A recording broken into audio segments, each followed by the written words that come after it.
आताच्या घडीची मोठी बातमी आपण पाहतोय। रोहित पवार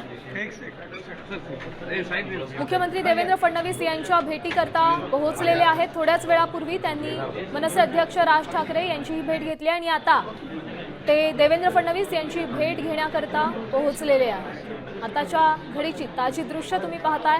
रोहित पवार यांनी खरं तर विमान कंपनीवर गुन्हा दाखल करण्याची एफआयआर दाखल करण्याची मागणी केलेली आहे। अनेक दिवसांपासून ते बीएसआरवर अनेक आरोप करतायत आणि याच संदर्भात त्यांनी राज ठाकरेंची देखील भेट घेतली। थोड्याच वेळापूर्वी ते राज ठाकरेंच्या निवासस्थानी पोहोचले होते आणि आत्ताची मोठी बातमी म्हणजे रोहित पवार फडणवीसांच्या भेटीसाठी पोहोचलेले आहेत आणि आत्ताच्या घडीची ही ताजी दृश्य तुम्ही साम टीव्हीच्या माध्यमातून पाहताय।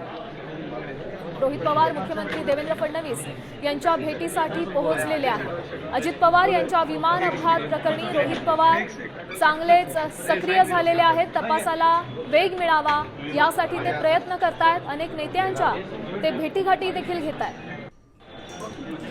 अजित पवार अपघात प्रकरणी तपासात आम्हाला कुठेही न्याय मिळत नाहीये असा देखील रोहित पवारांनी अनेकदा आरोप केलेला आहे। बीएसआर कंपनीवर आरोप केलेला आहे, डीजीसीएवर आरोप केला आहे आणि त्याच संदर्भात त्यांनी राज्यातल्या इतर अनेक महत्त्वाच्या नेत्यांच्या भेटीगाठी घेतल्या आहेत आणि आत्ताच्या महत्त्वाची घडीची ही बातमी आपण पाहू शकतो। मुख्यमंत्री देवेंद्र फडणवीस यांना ते भेटण्याकरता पोहोचलेले आहेत।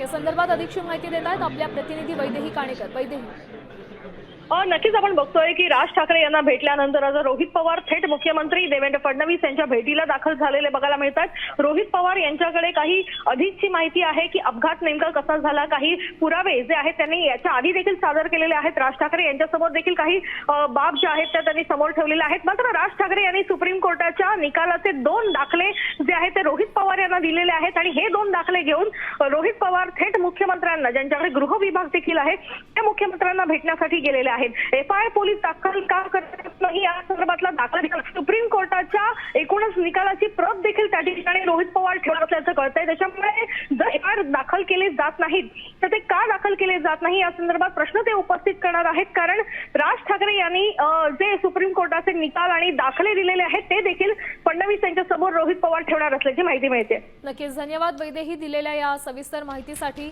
तर मुख्यमंत्र्यांसोबत भेट झाल्यानंतर रोहित पवार पुढची काय आपली भूमिका मांडतात ते पाहणंही महत्त्वाचं आहे।